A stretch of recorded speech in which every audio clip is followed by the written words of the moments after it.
Hey guys, Yuliya here. So today's video is about cyclamen care. And my love affair with cyclamen started a long time ago, and I have grown and killed more cyclamen than I care to admit. But about 3 years ago, someone gifted me this cyclamen right here, and I've kept it alive, obviously for over 3 years, but not just alive, but thriving and blooming profusely year after year.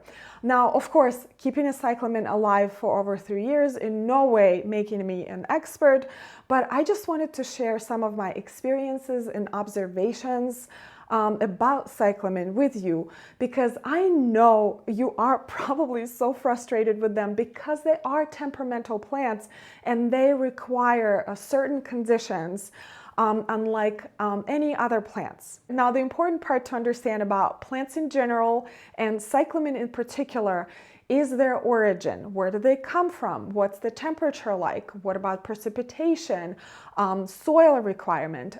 So all cyclamen come from Mediterranean climate. And by all cyclamen, I mean all 23 species of them, because there are different species of cyclamen require different care. So for example, the ones that you're looking at right now are Cyclamen persicum, or florist cyclamen as we know them here.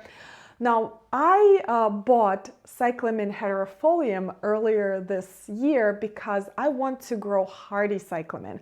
Cyclamen hederifolium are hardy to my zone 6 northern New Jersey, so I can't wait for them to arrive. I can't wait to plant them in the ground and see them grow and bloom. Meanwhile, these right here will never be able to survive in my area. They will just freeze and die.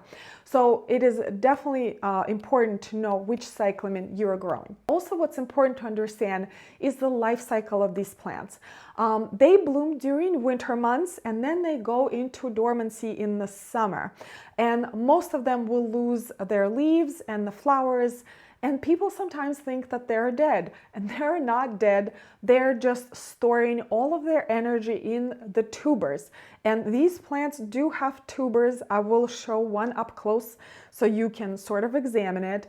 So all of the energy goes back into the tuber, and then the plant wakes up later in the fall when the temperature goes down and it's ready to bloom again. Now that we know where these plants are from, which is Mediterranean area, and we know their life cycle, the fact that they are going into summer dormancy, we can sort of think about the conditions that these plants really like.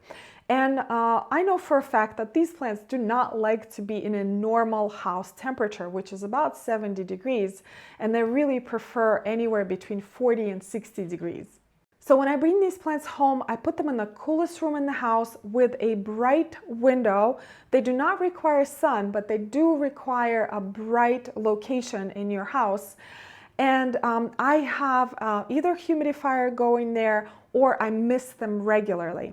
And then I take them out about 1 week at a time to enjoy them in the rest of the house. They do just fine, even at a regular temperature, but then I have to put them back in a cooler and more humid environment. Now, watering is another tricky business with cyclamen because they have those tubers that tend to rot if you overwater them or if you get water on top of them. So they really prefer to be watered around the tuber, and I use this special watering device right here. This one is also great for succulents. And I water my cyclamen around the tuber, and I try not to get any water on the leaves as well, because they will start getting spots or rot.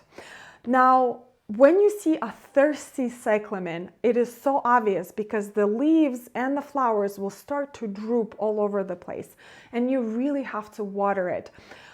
In that case, you can submerge your cyclamen, and I will post a picture of a thirsty cyclamen that I deprived of water on purpose so I can show you what it looks like. But if you have a thirsty cyclamen, you can just fill a dish like this with water and put your cyclamen in there for about 20 minutes. And it will soak up the water, and then you'll take the cyclamen out and let it drain for another 20 minutes, and then you can put it back in the pot. Make sure the pot where your cyclamen is has a drainage hole. That is very important. So now that we covered the basics and made sure that your cyclamen doesn't die, I want to talk about how to take your cyclamen to the next level and to make it bloom profusely and produce tons of flowers for you. So what I have been doing is fertilizing my cyclamen with Jack's fertilizer every other week during their active growing period, and it has been working really great.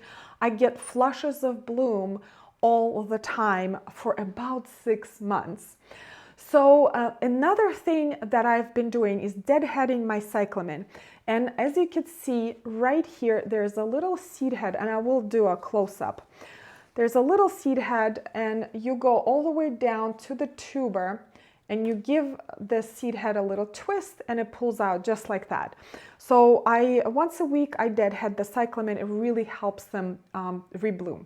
Now, a couple of words on pests and diseases. And I have been fortunate not to have any problems with my cyclamen, and I do have problems on my other plants like the mealybugs and whitefly and aphids and all kind of things.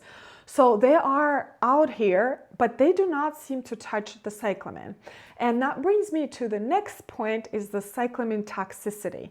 Now, all of the parts of these plants are toxic to pets. So make sure that you keep these plants out of any curious cats and dogs.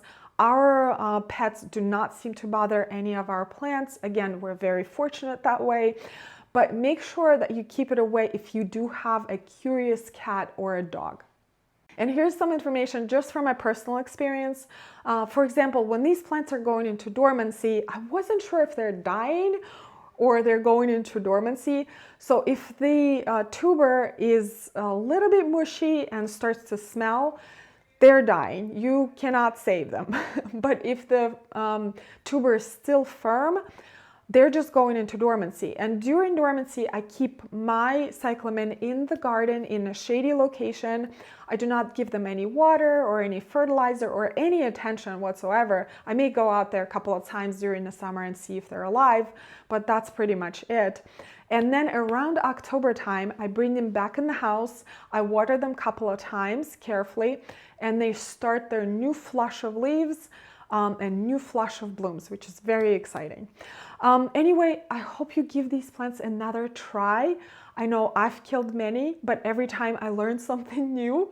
And even if you keep them alive just for a couple of months or 6 months, they're so worth it. They're so beautiful.